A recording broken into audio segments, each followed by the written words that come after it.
Reserve IDF Vice Admiral Eliezer Marom, Chinese former commander of the Israeli Navy. Thank you so much for joining us today. So we see this joint cooperation between Israel and the U.S.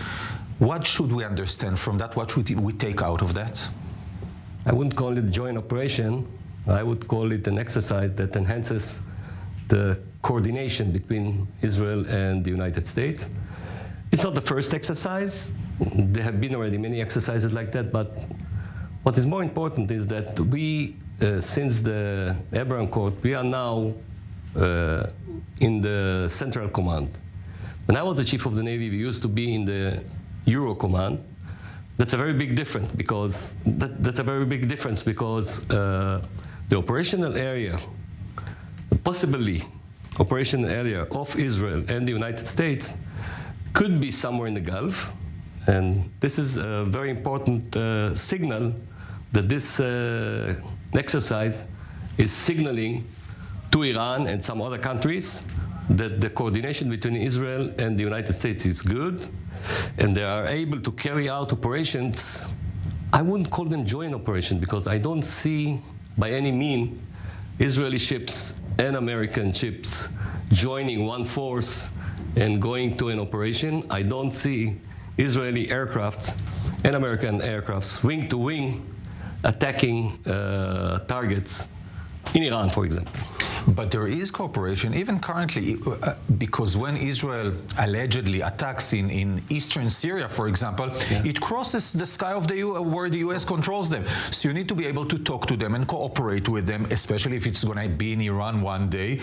And I bet, and I want to hear your thoughts regarding that, because you did it operatively, that there is a huge difference between doing it with EUCOM, the European Command, and then transmitting the information to the Centcom, to the current situation, whereas you speak and you exercise with the people whom with you will actually act. You know, when I was the Chief of the Navy, maybe it's a small scoop. We had to have coordination because we were operating, once again, in the Red Sea.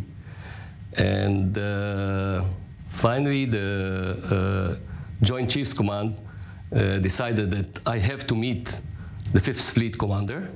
And he's in Bahrain, I'm in Israel. He can't come to Israel, I can't come to Bahrain.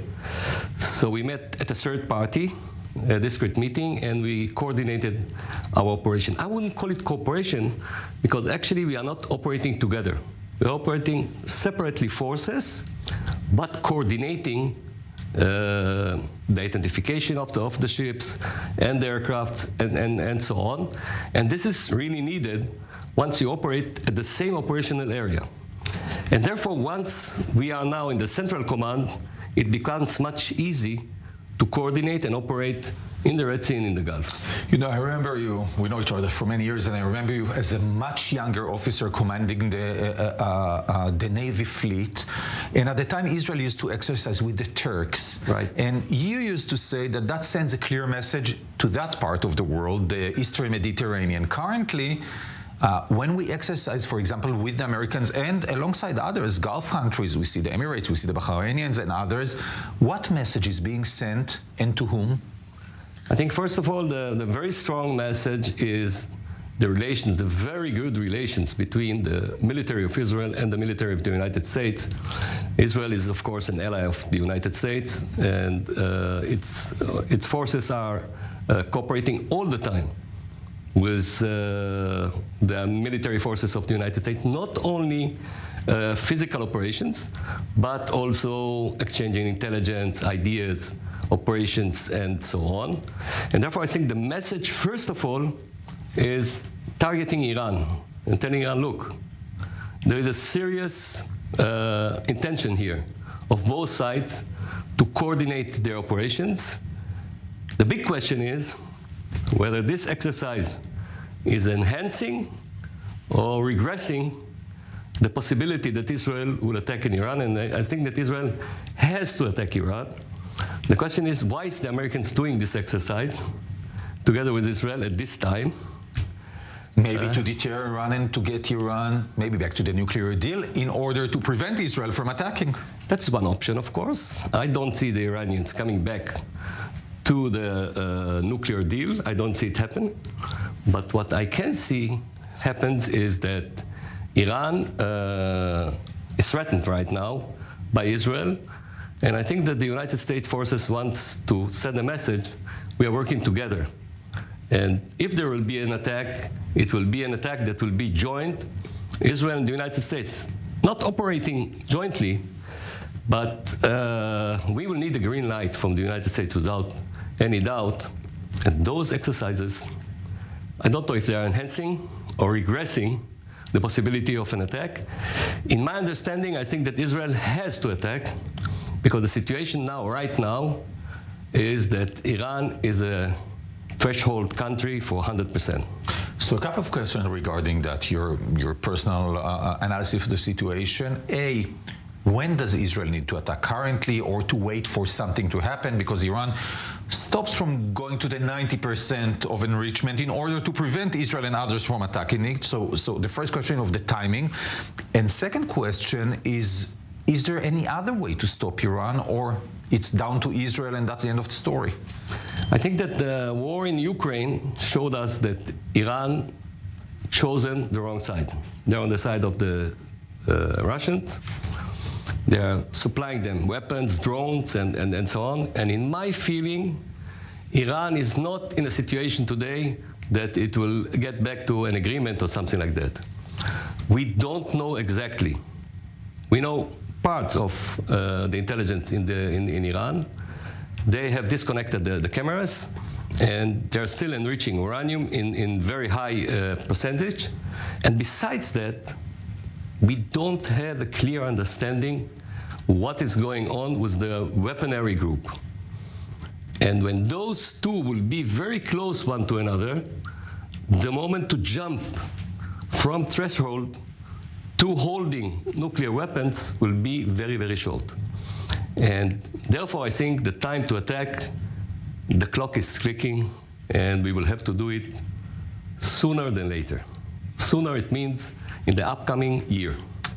And can Israel do it alone? Achieve a decisive achievement which will at least take Iran away for a long time from the bomb, as it did in Iraq, as it did in Syria, but now it's more complicated. Yes. I can't give a precise number, but I'm sure that the Israeli Defense Force is capable to attack the nuclear sites in Iran.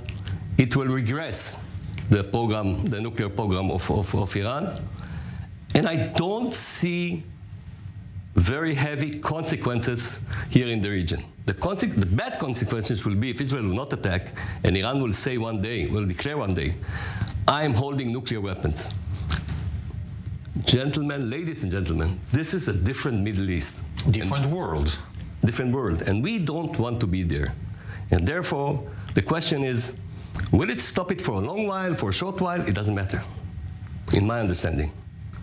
We have to stop this program. Sooner is better than later.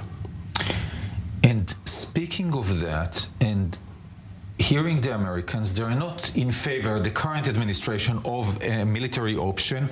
How Israel at least tells the American, if you don't help us, don't stop us. That's a very difficult mission, and I think that it should be carried out by the Prime Minister Netanyahu.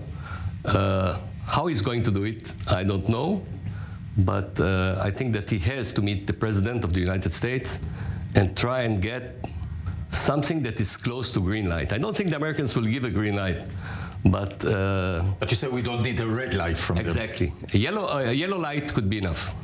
And one last question regarding that. You know, many Israelis and many people within the IDF always say that if we go to war in Iran, obviously we'll receive automatically a war with Hezbollah, a war with the Palestinians, etc., etc., etc. What you're saying, what I understand from what you're saying is we better have that than confront in the future an atomic nuclear Iran. Absolutely.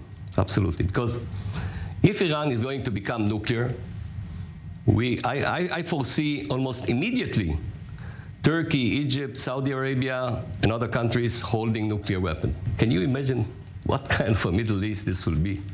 It will be terrible to live here. And you will not be able to stop them. And therefore, the second option is much worse than the first option.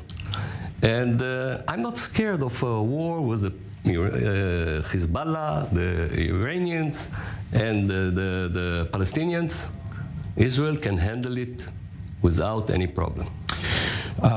You know, we speak very largely about this issue. Before we say goodbye, I want a quick question regarding the Navy, the Israeli Navy, in which we see many operations in the past years. When you commanded it, it was published the first time a submarine crossed the Suez Canal, and lots of operation in the Red Sea and others. You see Israel operating even further than that with its Navy? Israel operated in the past and will operate in the future much deeper and much farther than what was at my time. At my time, it was very far. Most of the operations were not exposed, so the public doesn't know. But the operational area is absolutely in far distances from Israel, yes. General Marom, former commander of the Israeli Navy, thank you so much for joining us today. Thank you.